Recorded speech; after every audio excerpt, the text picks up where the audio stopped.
All right, I'm gonna take a peek underneath here, and you know, for being a 31 or 32-year-old car, this is quite impressive.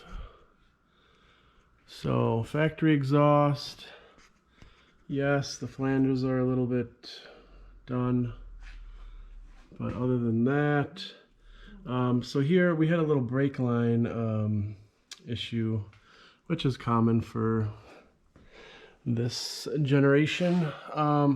So this rear valve here, this proportioning valve, this is the only car this valve came on. So the 92 to 96 ES is the only one that had this. The Camrys didn't have this. And it's similar to the pickup trucks that, you know, if there's more weight in the rear, it's gonna increase the rear braking bias. So I could reuse this, I could bypass it. I've just kind of been thinking the only way that's discontinued from the dealer, and there's none online anywhere. So the only option I really have is to go out to the West Coast and find a couple that are rust free and bring them back. The other problem is that probably won't be for another month or so. So I can't really, if I can't get these lines out, I'm gonna have to just put the brake lines directly to the calipers, bypass this, and then have to redo them at a later date, or just get rid of this thing altogether. But if it's here, it's like I might as well kind of try to integrate it or replace it, although I'll probably never have weight or passengers in the back. But again, who knows? Who knows if I'll even have this car for any amount of time. But longer term, you know, if I do take people on rides, if I do ever modify this car, then it might come in handy. So someone replaced the calipers. As you can see, they're rusted, especially this one. The other one might be factory, but this one definitely went with a cheaper aftermarket caliper because it's rusted like that.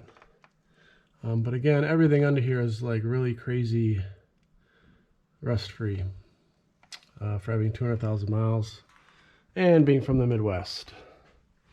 So there is some stuff here like the pinch weld or the jack point that has some rust on it. And then the passenger fender on the bottom, that's rusted through. So we'll continue our journey here. The brake lines, like I said, they're really common for these to fail. I just moved this one and it sprung a new leak there. But typically, like, you'll get leaks back here behind the tank. And yeah, the other thing is, to do it properly, you should drop the fuel tank, but that would involve dropping the exhaust. And the exhaust will probably break into pieces. So I'm just going to kind of feed the lines through there and kind of make them as factory as possible. What was also weird is this line is supposed to go through that little clip, but for some reason it looks like this was already replaced once before and they didn't put it through the clip. They just shoved it through there. So just interesting observation there. As you can see, this one goes through the clip, so this one had not been replaced, just the driver's rear. All right, moving along. We already removed this. There's a plastic protector piece that goes over the lines, kind of similar to this. Just shields them from debris and whatnot. Last time I did one of these, I spliced the line way up here, double flared it, cut it right here, and then ran a new line all the way back. And I may have even done it right to the proportioning block. But we'll see, because that's kind of, where is it even? It's kind of like right here. That might be tricky to get to and to feed a new line in there. So, we'll see. What else? Not too much else here. Exhaust is factory. A legendary manual transmission right here. There is some oil or something leaking down. I think that's from when I sprayed. It's got some, let's try to break some bolts loose up there and loosen stuff. Shifter's got some play. I don't know if it's back here or under the shifter base. But the subframe, like usually the subframes sometimes rot out. This looks fine. AC, I'm gonna have to convert to 134A. Radiator doesn't look the greatest in there, but it wasn't leaking or anything, so we're only going to replace things as we need to. Otherwise, it's kind of like you're going to replacing things non-stop forever, and there's no end in sight. So, power steering cooler here. The bumper's a little messed up down here. Am I going to replace it? I don't know. Again, it's one of those things where it's not available new OEM, so you have to do aftermarket. And yeah, the fog lights changed from 92, 93 to 94 and up. I don't know how the replacement bumpers work with that. But yeah, so I will get the brake line fixed, and then I'll kind of do a review of anything I didn't cover in the first video, and then in the meantime maybe somebody will buy it, maybe not. If not, then we will just proceed with our plans here and go from there. All right, I've created a plan and executed it. So what I had to do is basically cut all the brake lines in order to get the valve out. They're bad anyways, so it doesn't matter. Obviously, there would have been no way to loosen these anyways. So the two wheels, rear wheels, are easy here, and then the larger input lines. This right side line corresponds to this right brake line here, easy enough, and then the left brake line here is the other side. I don't think it matters if you mix these up, but we'll just keep it how it is. So here is the valve. I've got my new fittings on there, the M10x1 flare fittings for the brake line. What I think I'm going to do is just put this back in as it is. It doesn't look like it's leaking from the bottom, the rubber portion, which sometimes it does. And then if I do ever find a better one, I'll just swap it in. But the arm here, of course, broke. So I'm going to need a new one of these anyways, because this no longer functions in here. It's just broken. This just snapped. I think this went the other way. Like, this piece right here, I guess, is plastic. So the plastic broke. This went through here, and then the nut broke here and sheared the stud as well. So that gets mounted there, and then this gets mounted on top, like that, and then it just clips into, with those two little metal prongs, into the valve on top. So either way, I can't even install this. I can install the valve with the new lines, but not the thing that actuates it. So I think the plan is set. I'm just going to kind of leave the old ones in there, I guess, cut them down a little bit. But the only way to even attempt to get in there properly would be to drop the whole tank, and that's not something I'm about to do. So I'm going to snake the new lines, follow the factory path underneath, above the tank. So we'll feed them through there. That's what I've done in the past on these. And then I decided that I'm going to cut it right here where it's somewhat clean. There's no corrosion, and then join it right here. I looked to see if I could do it this way, and there's no way. If it was like an engine out type of thing, I could probably do it, but with the valve and the ABS and how the lines are done, there's no way to pull the line out of the proportioning valve up front and then run a new line or from the ABS or wherever it comes from. There's no way. So I've got some tools of the trade here. So I guess this copper nickel stuff is supposed to be really good, flexible, better than the steel. So this is on Amazon. I don't know how much it wasn't much, but 50 feet, that's enough to do both of these lines and probably another, more lines on another car.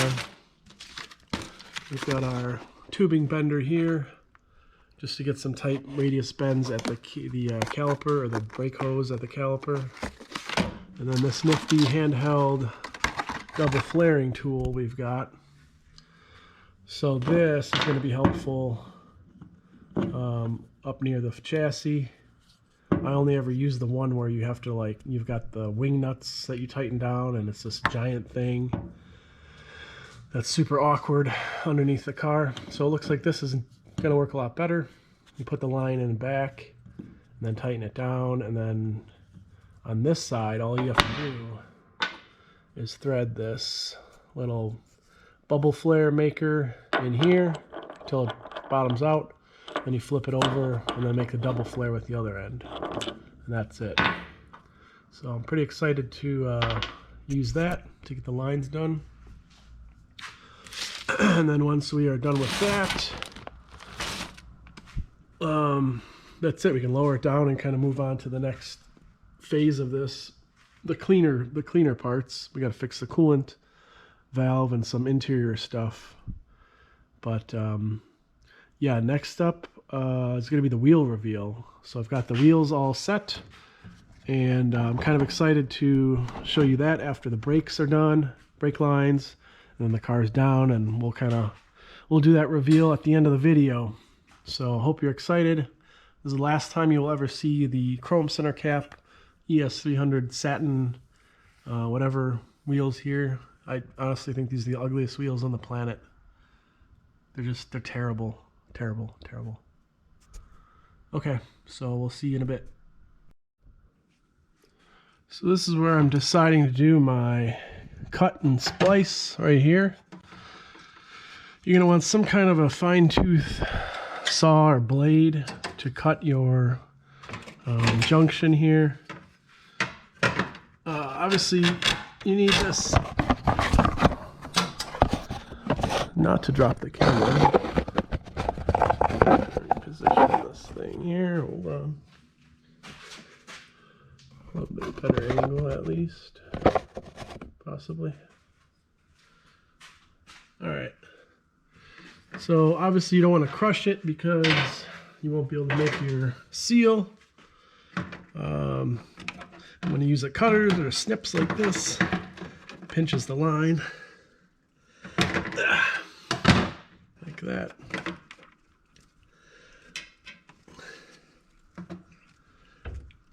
Boom. So you want somewhere where there's little to no corrosion or rust, and then you should kind of sand it down, some sandpaper or something just to make sure there's nothing there, and then also smooth out any burrs or debris, because you're going to need this to be smooth when you do your cut. And we're leaking brake fluid now.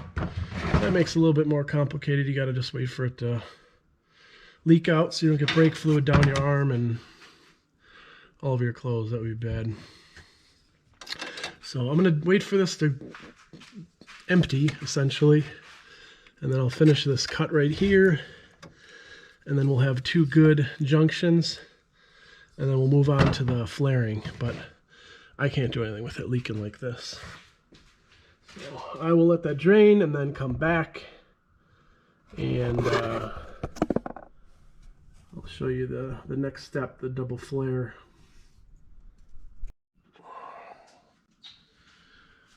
All right, hope you can see what a beautiful little flare we've got going on here. Look at that. That is fantastic. So obviously make sure you do not forget your fittings here. These are the correct double flare fittings. Do not use compression fittings. no matter what you might read online or who says it worked and they never had issues, but brake lines, absolute no-no. You need to do the double flare, and that's it. There's just no other way around it. So here's our junction piece right here. So this is going to screw into that, and then our other connection piece is going to go to the back of the car. So I will demonstrate on this one how this little tool works. So let me see if I can get an acceptable angle here. This might be as good as we're going to get right here. You have to bear with me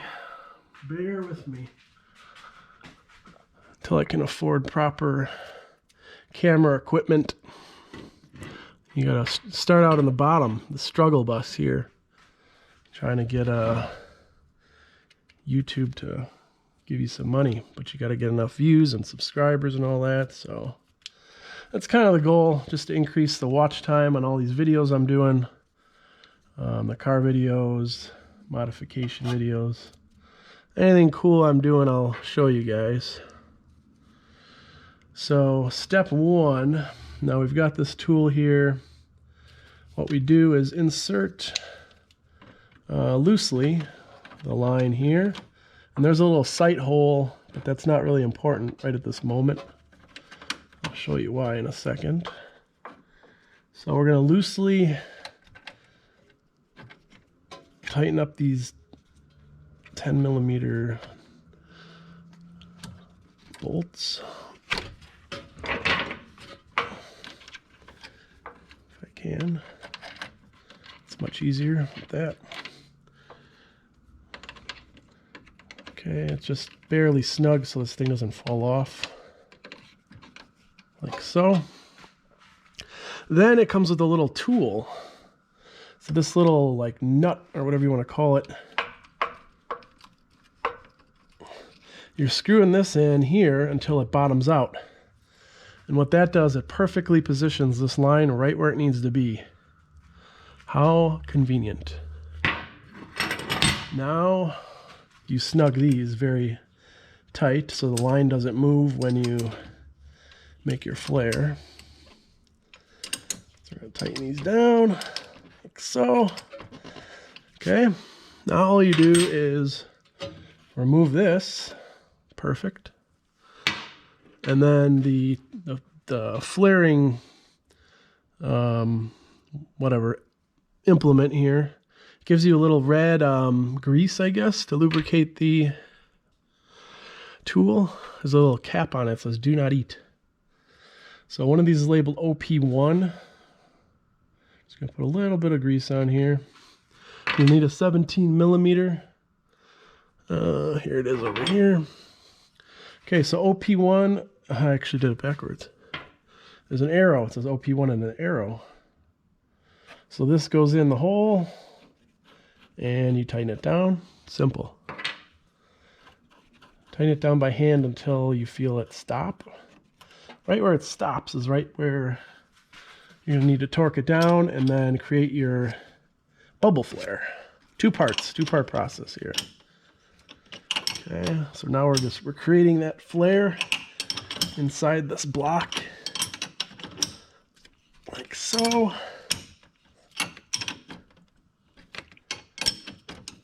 And very easy to know when you're done because it'll bottom out and you can't tighten it anymore. Done. So then you loosen it and then flip it around and create your double flare. I think that's called double flare. Inverse, I think factory is inverse flare, but I don't think there's an inverse flare tool, so we have to rely on the double flare. So now we flip it around and this creates the double flare. Yeah, the inverse flare, it's just a topic for another day. That's a Japanese thing.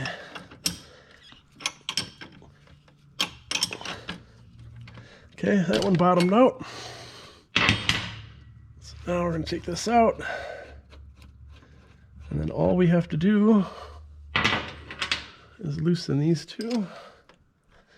And this sure beats the old method. Man, I remember that stupid long thing you had to clip on with the wing nuts, and hope that you tighten the wing nuts enough that tool wouldn't slide when you did the bubble flare and made a terrible looking flare. Man, technology these days is just unbelievable. Okay, so this should loosen enough to come off of the line and clear the flare at some point. Almost there. Almost there. Come on. Okay. All right, we've got a little bit of probably that coating on here that came off. But other than that, look at that. We did it again. You know, 2 perfect flares to connect our new brake line to. Then we can snug this all up here, cover it with the factory plastic, and no one will even know. Some of these clips broke. They're just so brittle, unfortunately. I'm still going to route the lines the same way. Right out of the camera here. But you can see, you know, I'll just route them the exact same. This one broke right here. But I'll route them the same way, and I should be able to feed it the factory pathway. But what I'll do is I'll bring the reel here and then kind of lay it out to the back, so I have enough line going to the back. So I'll do that now, and then come back when I've got a little bit more progress on that. All right, so as you can see, I have everything kind of loosely in place here. I've got the nickel copper line cut, both ends. I was able to snake it above the gas tank, factory location. And then you can see here we've got a little bit of extra line, so I can make this little S-bend here. And then I have to actually feed this on the back side of these pipes, but this has to make a little bend down and then over, so there's enough extra slack to do that. And then that's it. I'll probably measure how much is left and then just cut another line the same length, because I'm not gonna snake this through out again and then back in again just to make a second line. So I'll measure what's missing off the 50 feet and then make another line, do the exact same thing. And then this is real easy to bend. You can bend this by hand.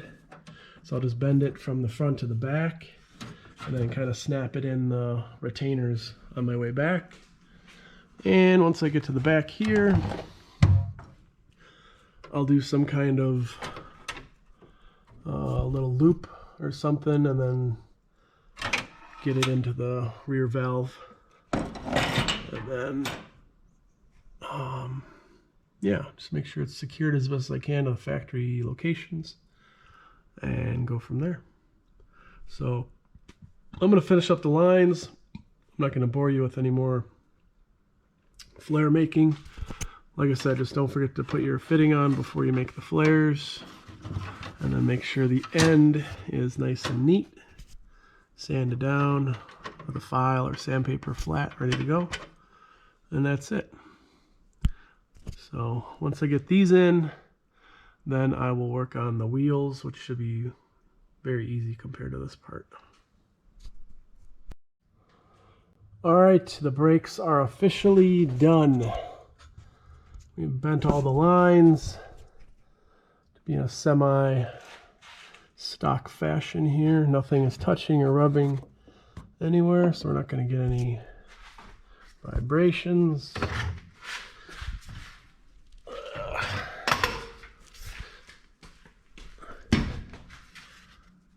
I'm not too happy about that bend, but it works. It's back in the factory little plastic guide down there. And these lines, fuel lines, don't look great. They've got some corrosion on the top, So I'm sure this is going to be next to leak like they all do. Unless I can paint something on here to kind of stop that rust. I've got the lines jammed up here, kind of like factory routing. I'm going to zip tie everything together, put the plastic covers back on. Maybe I might have to sand some of this down and coat it. I don't know. I have to do something to try to stop that. But yeah, that's about it.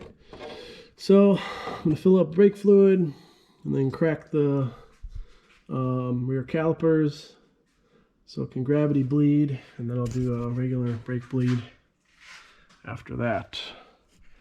But it's about time to get this thing back on the ground and get these new wheels on so you can see what that looks like. Okay, here's the ECU removal. Next step, we got to replace the capacitors in the ECU. So glove box has to come out.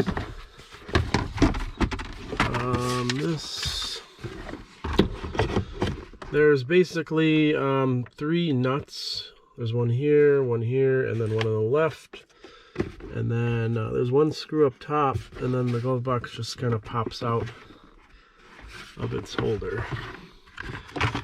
So you can leave the plugs, you don't need to even unplug those. But you have one 10mm nut up top, and then there's one down here. Right there you gotta undo, and then the connectors will unplug, and then you pull the ECU out, and that's it. So here's our ECU taken apart. Typically, if I can get light correctly here, you have these capacitors here in a lot of early 90s Toyota and Lexus vehicles that just went bad. They leaked everywhere. Honestly, this one looks fine. There's no leaking, no issues. However, it's out. We'll just replace them anyways. You can see right there. Those look good. This one is the only kind of questionable one right here. This brown one on the end. The bottom looks a little questionable on it, but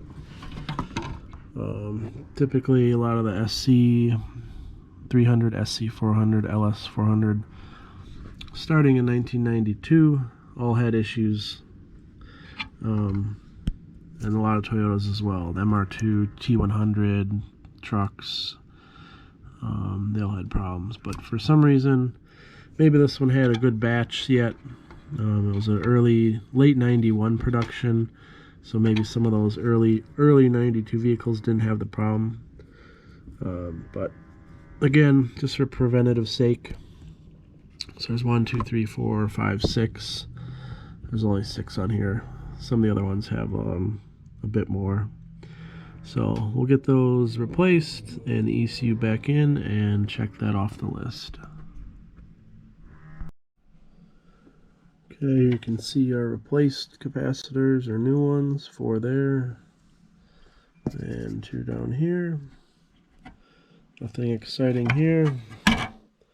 Here's our old ones. Again, none of them are really leaking or damaged.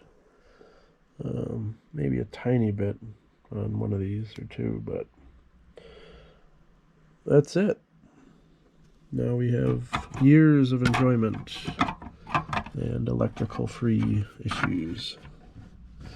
Something interesting, since this is the manual transmission ECU, you'll notice there's a lot of components missing that are normally installed for the automatic transmission, because the ECU controls the shifting as well. So there's a bunch of stuff that's just not installed in this one.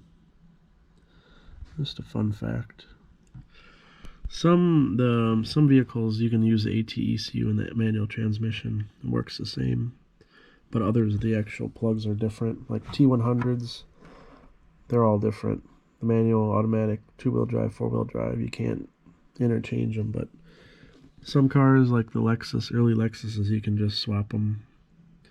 Obviously, you can't use an MT and an AT because it won't shift, but you can use it the other way.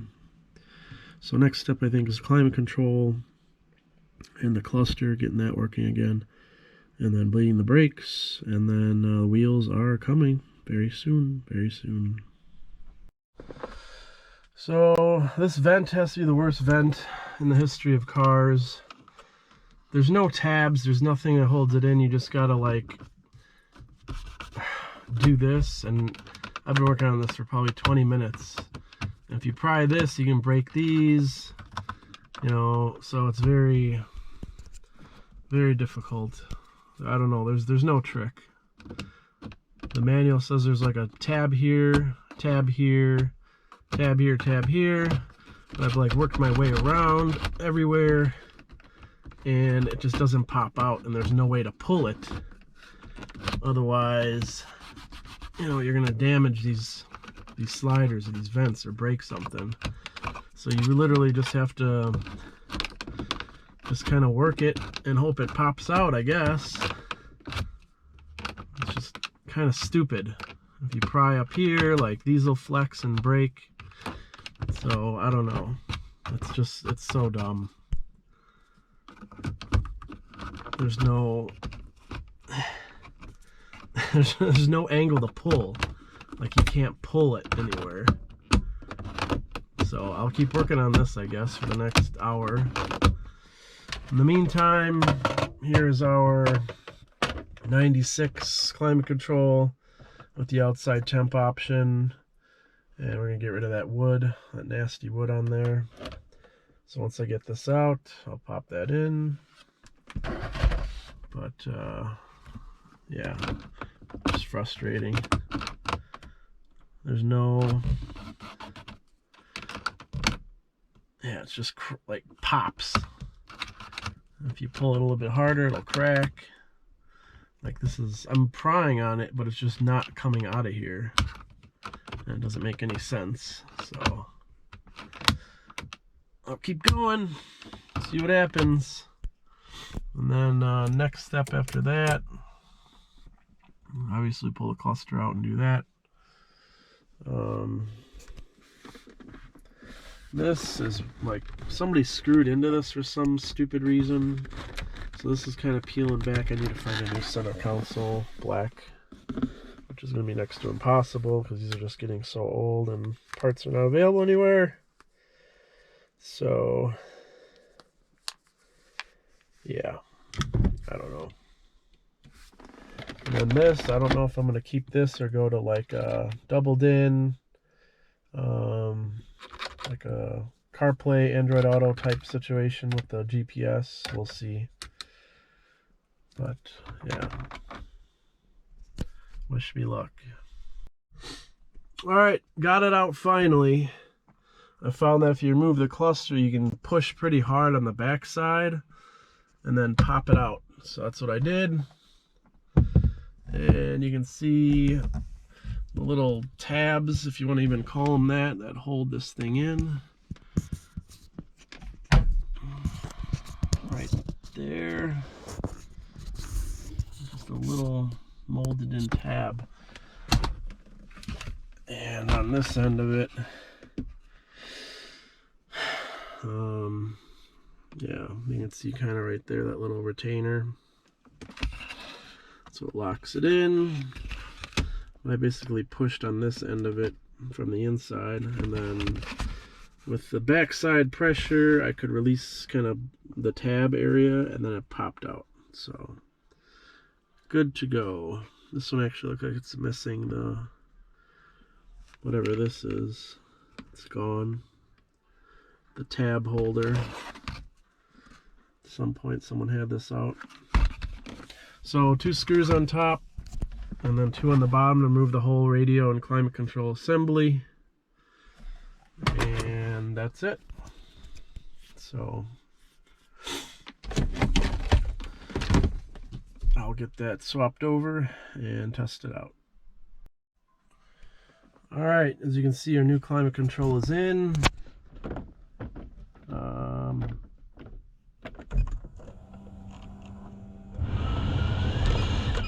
Outside temp is working here.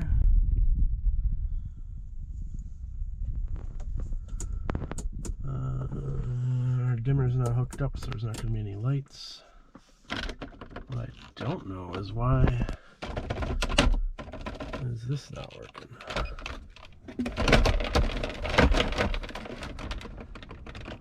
The temp control doesn't work at all. So I'll have to investigate this. That's very weird because I'm pretty sure it's supposed to work. Alright, yeah. So at least we know this works. And it looks a lot better in black without the wood on there. So I'll investigate this, see if this is a problem with our unit, if I forgot to hook something up, or what the deal is. So the next step obviously is this, the needle lighting. No good. But we will deal with that when the time comes. Alright, here's another problem. So this is in gear. Look at all that movement in play. I don't even know how this can be fixed. If this can be fixed. There's definitely... There's neutral. That's second gear. Let's look at the side-to-side play and up and down in second gear. I don't know if like this thing needs to be replaced or what is causing. Maybe it's the bushing on the left here.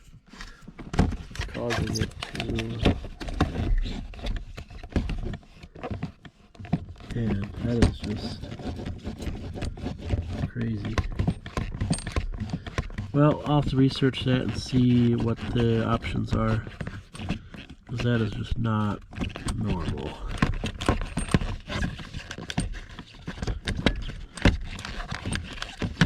That is just not normal. That's in gear. Like what? No way. Alright. That's all I got for now. The climate control is bad. So I had to put in a different one without the wood on it, but this is still a 92, 93 version. I'll have to find a good working 94, 95, 96 at the outside temp if I want to do that. Or just leave it like this. I don't know. I don't care. Just kind of getting annoyed at all these small issues that pop up. But it is what it is. To get this shift knob out, put in the leather stitched one. Looks like it's got some Allen screws or something in here to get out. I don't know, maybe someone will buy this, who knows. This will have to kind of condition this leather. See if I can get this looking okay again. This piece, if I break it, I'm basically screwed because there are none. There's none new, there's none used. So I have to be careful with that. Luckily it just pops in, pops out. And that's it. So I think we will do the reveal. I'm going to deal with this later. I'm going to do the wheel reveal next. So I hope everyone is ready and excited as I am. Alright everybody, it's time for the big reveal. But first, I want to finish up some taillight information. So the 92, 93 only had these indents for the logo, the badge. 95, 96 switched to an all orange centerpiece. So the options are to switch to the 95, 96, so it will get rid of this, or keep these with the half orange and half red and half white. Whatever, either way we'll figure it out. Brakes are all done, bled, and good to go. So here we go for the wheel reveal. Are you ready? Whoa, look at that. That is, wow. Wow, is this what you thought? What'd you think I was gonna do? So I'll give you a second to take it all in, then we'll kind of get into it. Look at that, man. So these are factory Lexus wheels. They made a coach, like the fashion company Coach Edition 96 ES300. They did it again in 99 and 01, but the 96 ES Coach Edition were the only ones that came with this wheel. These are factory Lexus. These are made by NK, so they are yeah, custom made for Lexus, just for the Coach Edition. They came in a polished, like a machined surface, so it was kind of like a shiny steel. It wasn't chrome. It's kind of reflective, but obviously after, you know, almost 30 years or whatever, any used ones are just going to be trash. So luckily I found a set somehow and had them powder coated this kind of OEM silver color, and I think it completely changes the look of the car. They're you can kind of compare them to like baby LS400 wheels or some type of Mercedes design, but man, it really changes the look of the car. So I forgot what I was gonna say. I was too excited. Oh yeah, so the center caps also, these are metal, so I had them powder coated to match, and I also ordered black Lexus logo vinyl, so I'll stick it on there just like factory, with the little L emblem to complete the look. But boy, oh boy, I like them. I really like them. They only saved a pound over the factory wheels. These are 17 pounds each, and the factory 3-spoke whatever, they're like 18 pounds, so not a huge difference there. But man, that's it. That is it. That's the look right there. So that's it. We're gonna work on the coolant valve next. We got all the dirty stuff done on the bottom, and then hopefully that'll fix the heater. And then we got to finish up the speedometer and heater control assembly,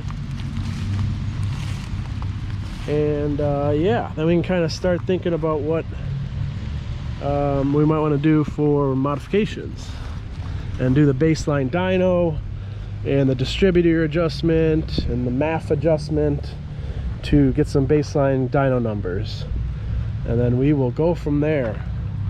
But thanks for watching these two parts. If there's anything you want me to go over in the next parts, specifically inside the car or whatever, I can do that. But until then, see ya.